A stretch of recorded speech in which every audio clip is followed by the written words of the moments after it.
todos os anos, né? É claro que existem várias outras falácias, outras mentiras que são faladas na televisão diariamente, né, por economistas da classe dominante, mas no processo eleitoral, todos os anos, sempre aparece um candidato que vai lá e dizer: olha, eu vou defender o imposto único, porque a carga tributária brasileira é muito complexa, se paga muito imposto, muito tributo, então eu vou lutar pelo imposto único.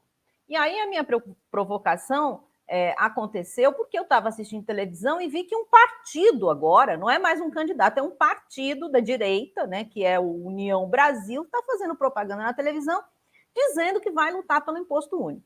E aí o mais interessante é que desde que eu era bem jovem, estava começando a estudar economia em São Paulo, teve um candidato que sempre se elegeu com essa única proposta do imposto único. E nunca se tem o imposto único, né? Então, é uma certa contradição. Por que as pessoas votam nele se ele jamais encaminhou uma proposta de lei de se fazer o imposto único? Porque é impossível, no capitalismo, se ter imposto único. Além dele ser injusto, dele ser errado, dele ser absolutamente ineficiente, ineficaz, é impossível. Então, uma das questões que eu achei importante debater, porque no Twitter a gente pode fazer as provocações, mas não dá para fazer as explicações, né? Não é o espaço, é importante para a nossa militância, para o nosso pessoal se apropriar um pouco de como que se forma uma carga tributária num país, né? E por que existem diversos tipos de tributos, como eles afetam, né, a vida da gente, da classe trabalhadora e também do sistema produtivo em geral, né, para que as pessoas também possam tomar decisões na hora da gente montar as nossas pautas de reivindicação, né, de saber por que a gente luta por determinados tipos de reforma trabalhista e não outros. A reforma desculpa, estou falando de reforma trabalhista, não.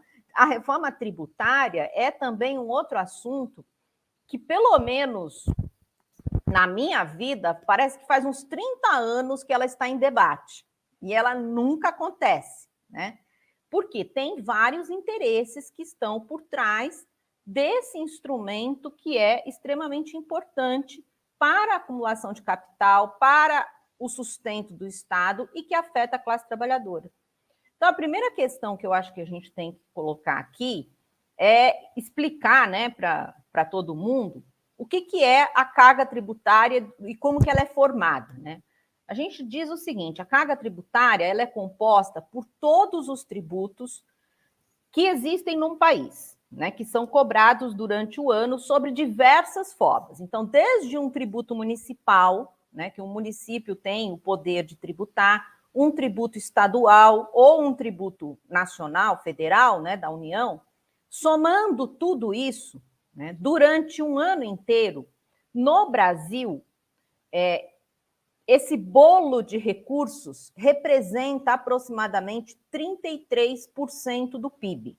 Quer dizer, um terço do PIB, um terço de tudo que se produz no país durante o ano, vai ser carreado para os diversos níveis do Estado: município, Estado e União.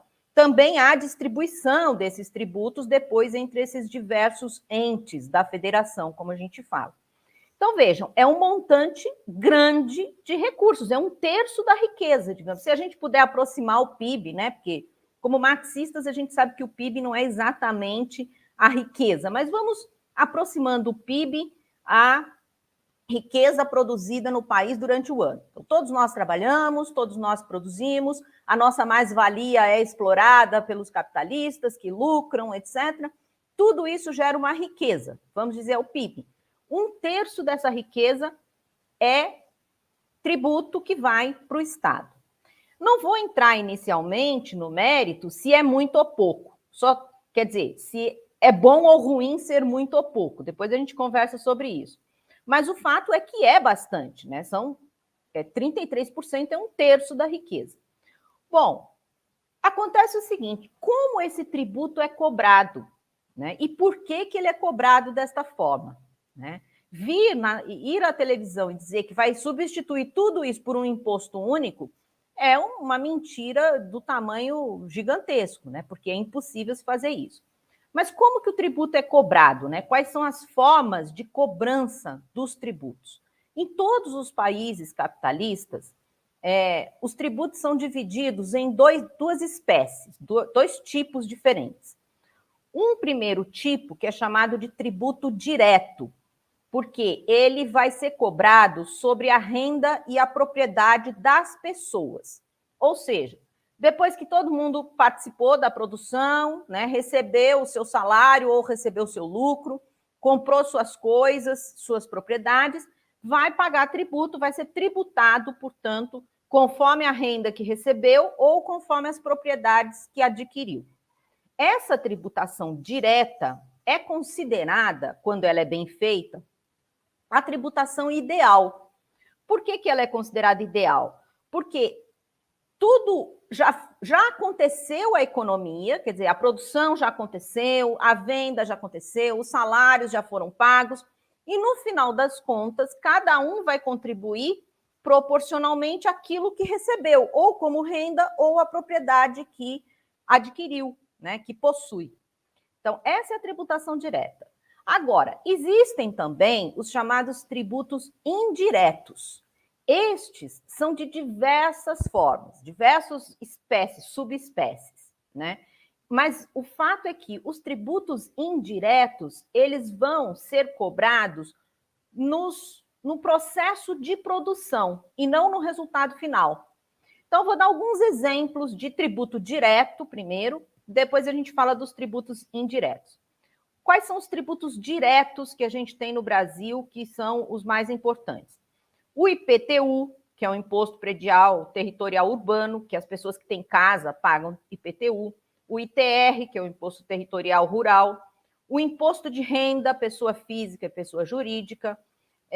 O IPVA, né, que é o Imposto sobre Veículo. Estes são os impostos diretos, porque você vai pagar por uma propriedade que você tem ou por uma renda que você recebeu. Agora, os tributos indiretos, a gente nem tem muito conhecimento deles, né? Muito pouco deles são conversados ou falados de forma mais explícita. Por quê? Eles foram sendo inventados ao longo da história econômica, e cada país tem a sua própria história tributária, que tem a ver também com os interesses políticos, isso que é interessante. Eles foram sendo inventados ao longo da história e eles vão ser cobrados no processo de produção, como eu falei. O principal imposto, tributo indireto que a gente tem no Brasil hoje é o ICMS. Esse todo mundo sabe, porque fica na televisão falando que vai diminuir o ICMS sobre o combustível, isso ou aquilo. O ICMS é o Imposto sobre Circulação de Mercadorias e Serviços.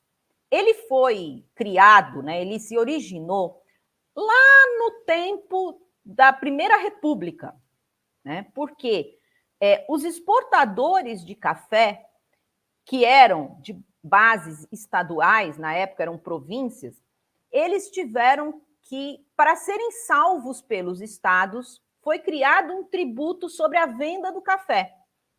Então, veja como é que surgem as coisas. Por que ele é estadual? Porque foram os estados que criaram esse tributo lá atrás sobre a venda do café.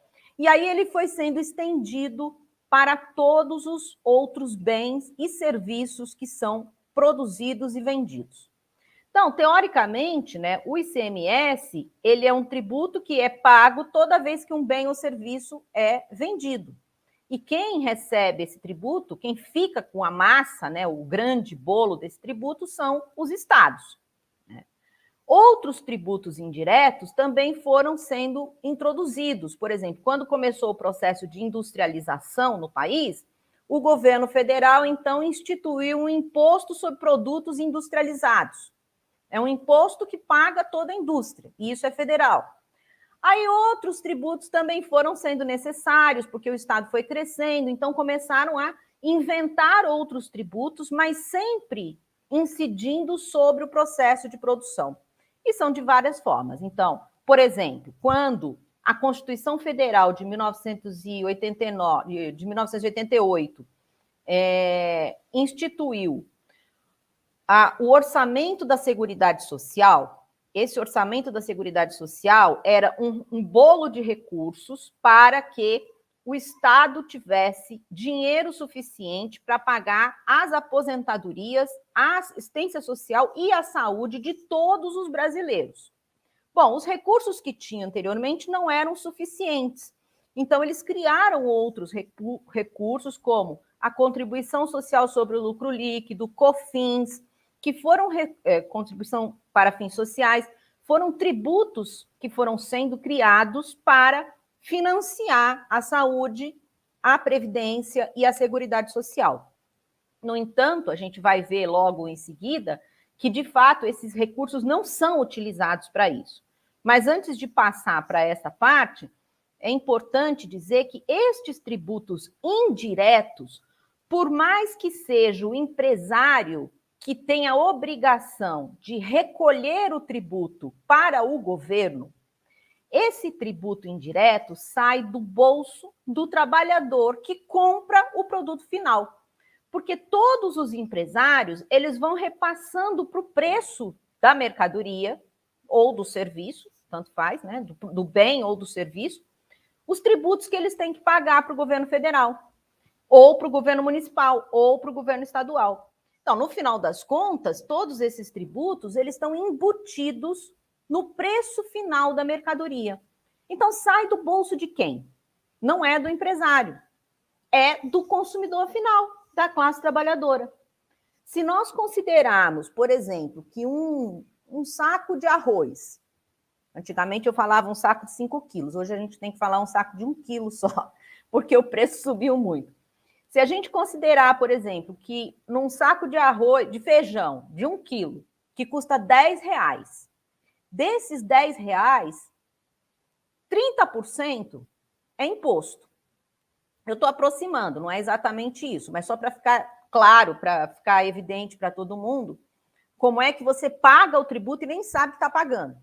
Né? Porque todos esses outros tributos, o IOF, COFINS, contribuição social sobre o lucro líquido, ICMS, o IPTU da loja, né? Tudo isso vai ser embutido no preço do feijão. O empresário vai colocar no preço do feijão os tributos que ele paga.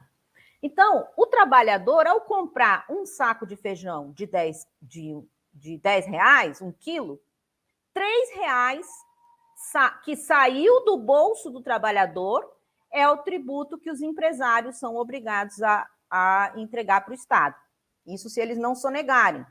Então, se o empresário sonegar, ele está tirando do bolso do trabalhador e enfiando no bolso dele. Né? Ele não está só prejudicando o Estado, mas também quem paga, que é o trabalhador.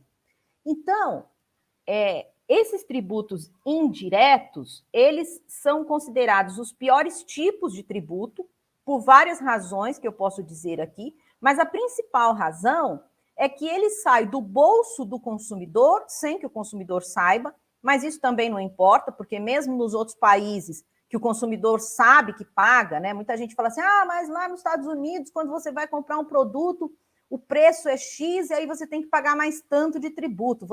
Aí simplesmente você está vendo que está pagando, mas paga do mesmo jeito e é prejudicial do mesmo jeito. Por que ele é prejudicial, esse tipo de produto? Primeiro eu vou falar do ponto de vista da economia produtiva, digamos assim, da produção.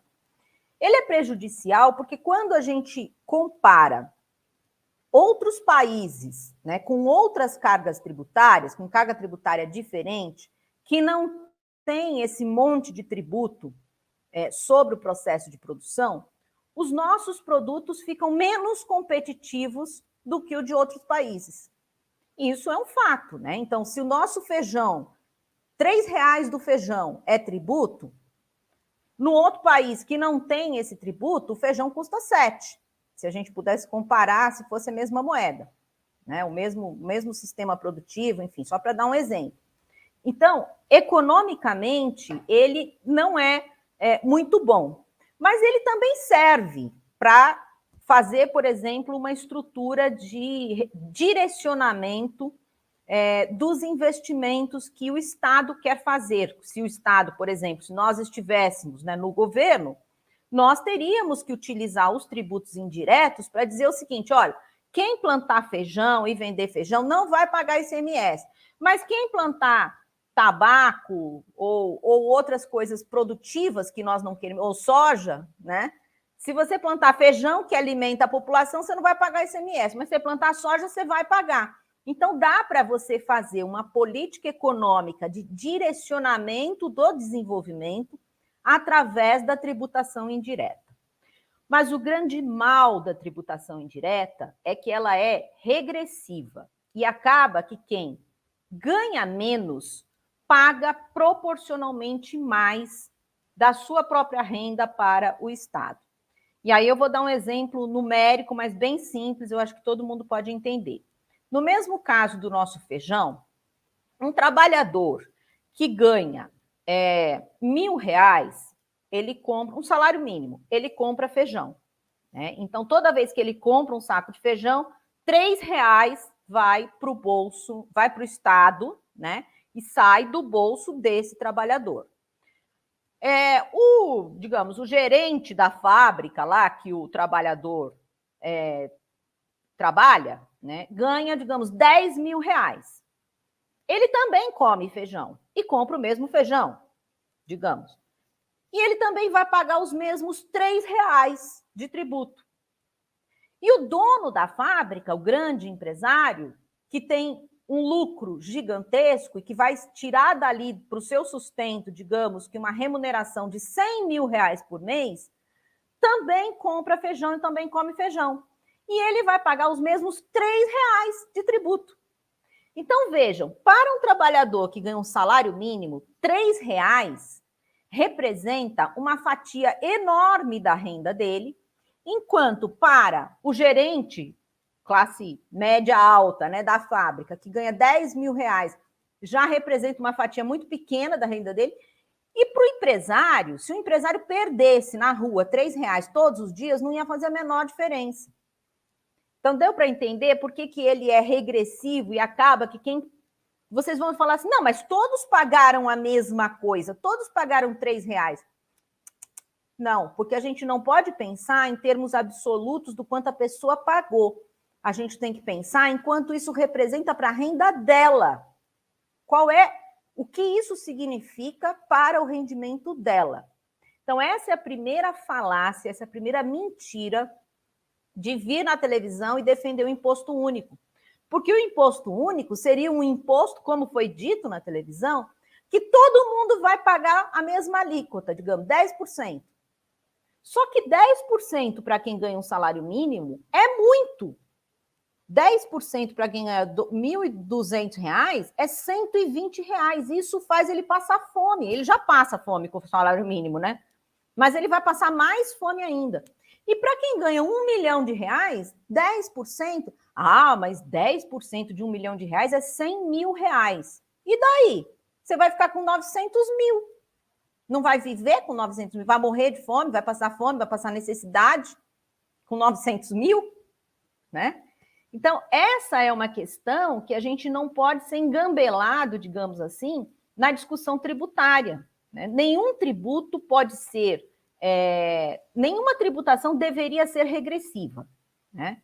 E em vários países capitalistas, mesmo quando eles instituem um imposto indireto, que por sua natureza é regressivo, eles às vezes fazem algum tipo de compensação para as pessoas mais pobres quando elas vão acessar aquele bem ou aquele produto. Quer dizer, ela tem uma devolução porque ela é pobre, porque ela tem menos dinheiro.